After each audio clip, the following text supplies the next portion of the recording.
Hello and welcome to Craft with Sarah. In this video, I'm showing you how to make the basket cards, which are included as one of the VIP Instant Access Bundle projects from my card making countdown for 2026. If you're not sure what I mean by any of that, head to craftwithsarah.com/cards26 to find out more about my card making countdown event. Or to get the basket cards designs directly, head to craftwithsarah.com/cards26 bundle. I'll drop the links to those in the description of this video too. If you purchase the Instant Access bundle for the card making countdown, you'll get 6 basket cards just like this. There are lots of other bonuses too, but these ones I thought I'd do a separate video for, as they're a little bit different to anything I've done before, and I wanted to make sure you knew how to put them all together. These cards are so fun. They use a concertina effect built up with little tabs on the side, which means they fold flat to go in an envelope. It all squidges up, but they're fully freestanding because they're nice and thick on the base when it comes out.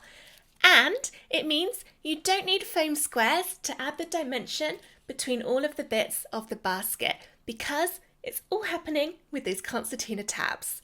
That makes these really nice and quick to make if you need a last minute card.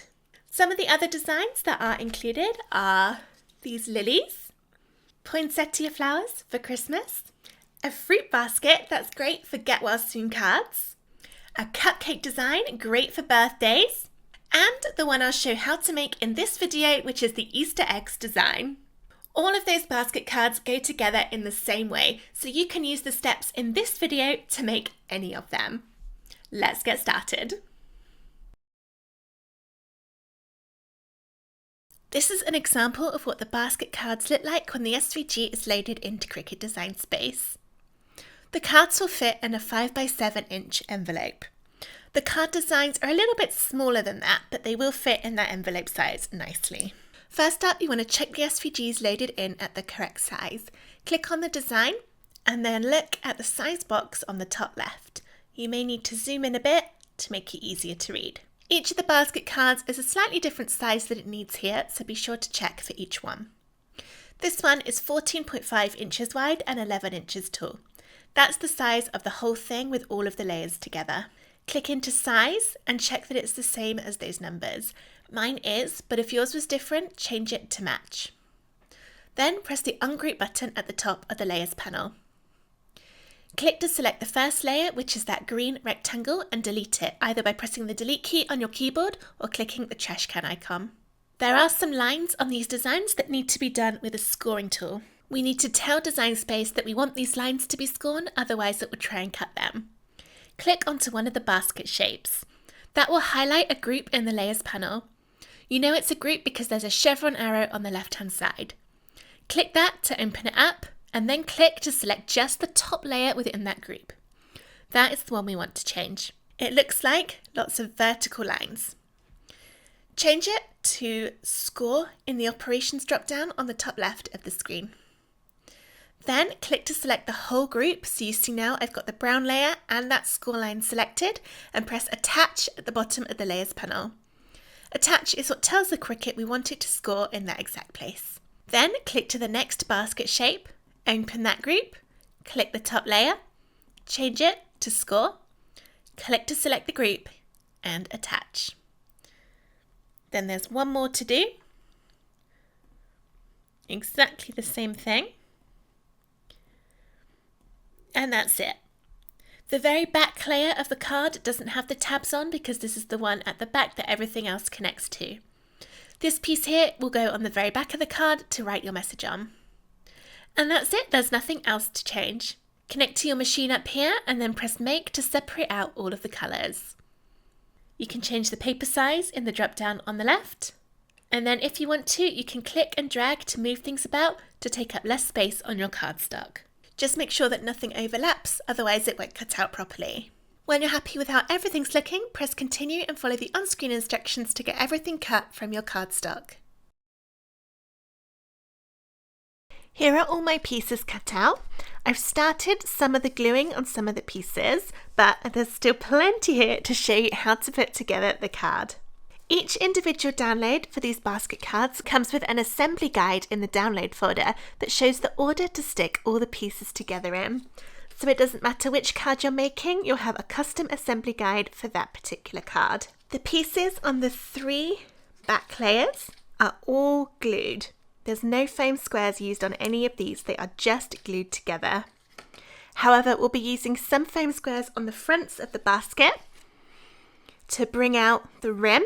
So there's a little bit of foam squares under there, and then some of the designs, like this flower one, use foam squares on the front for some of the extra details. But this front bit with the basket is the only one that has foam squares. Everything else is glued, and the dimension is automatically added by the tabs on the side of the basket.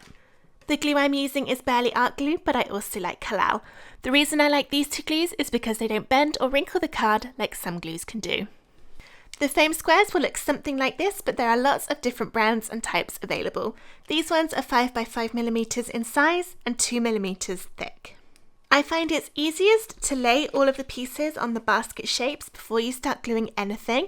That way you know you've definitely got everything on the right layer, so you're not going to start gluing things in the wrong places on the wrong bits of basket. I've already glued my 3 bits here, but I've still got the front to do.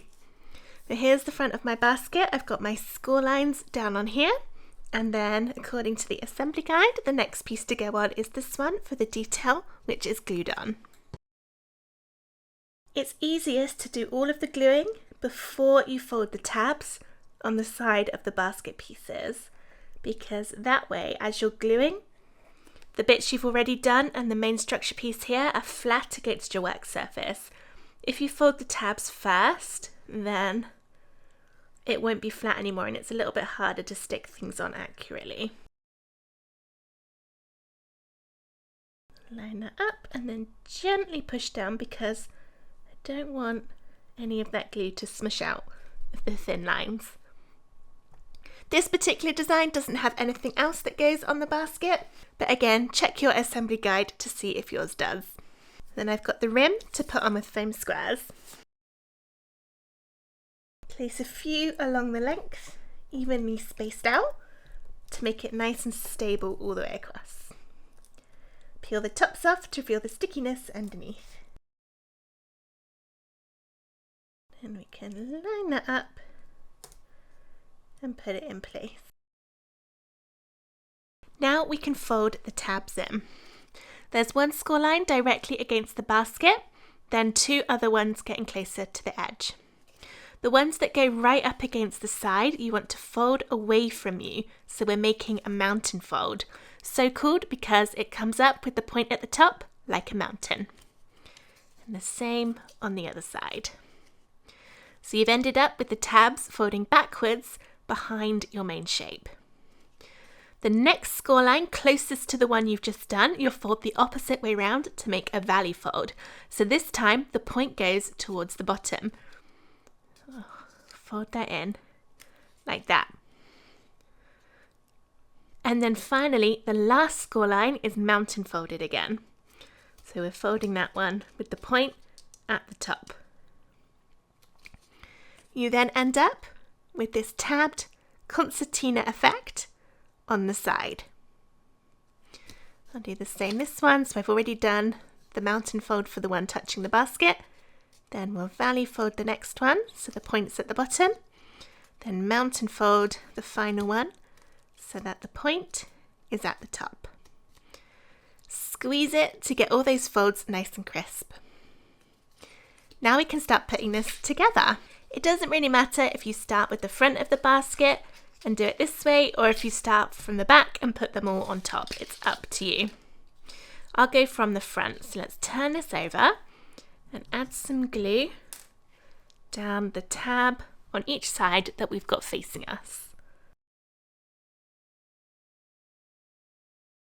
Take the next layer of the design, and if you haven't already, fold all the tabs to get them started, but then open it up again so it's flat for this part. And we're going to stick these tabs on so that our basket shapes line up. And it's easiest if you push those tabs down and inwards so that they're flat, then you can get the edges really well lined up. And if you don't feel like you've done a very good job at lining it up, pick it up and move it whilst the glue on those tabs is still wet. Now that's done that one. And then fold the tabs on the next one back in. I've smushed my glue out a little bit there, but that's okay. Just want to make sure I don't accidentally glue that tab in on that wet glue.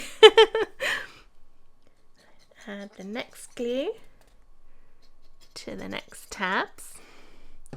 Find your next layer, open it out flat, and then we'll do the same again.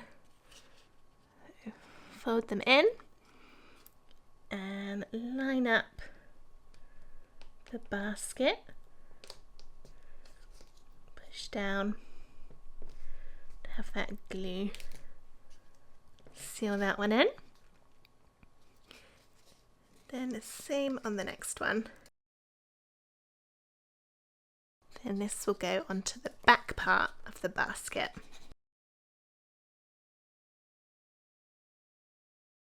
And that's all of my bits all glued in. So you can see how those tabs open up to make the 3D appearance. I won't stand that up just yet because I want the glue to dry fully before I try, in case any of the tabs slide out of place. So let's take a look at a different one and how it will just naturally stand up due to the thickness of those tabs. The designs also come with a message panel which you can glue onto the back if you want to, or if you'd rather have the whole space to write your message on instead, you can leave that off. If you've done your basket from a darker colour that you won't be able to see the writing on very clearly, you could cut another copy of the brown piece of the very back layer and glue it on top so that it all lines up, and then you'd have this whole shape here to write your message on instead. That is our basket cards all finished. They are simple to make, as you can see. This was quite a quick video, but they look so beautiful when they're done. I hope that you enjoyed this video on how to make these lovely basket cards with your Cricut machine. If you did, give the video a thumbs up and let me know in the comments which design is your favourite. The link to sign up for my card making countdown on a free ticket is craftwithsarah.com/cards26. However, the basket cards you've been seeing in this video are a special bonus for the paid version of the countdown. That's currently on special offer, so you can check it out now at the lowest price at craftwithsarah.com/cards26 bundle. The VIP All Access Pass gets you not only these bonus basket cards, but also a whole host of other bonus cards not included with the free tickets. And it means you get all 14 days of the countdown straight away on unlimited download, so you can get them as many times as you want, whenever you want. With the free tickets, there's 24 hours to download each project during the event. But with VIP, you don't have 24 hours, you have unlimited time whenever you want. That link again is craftwithsarah.com/cards26 bundle.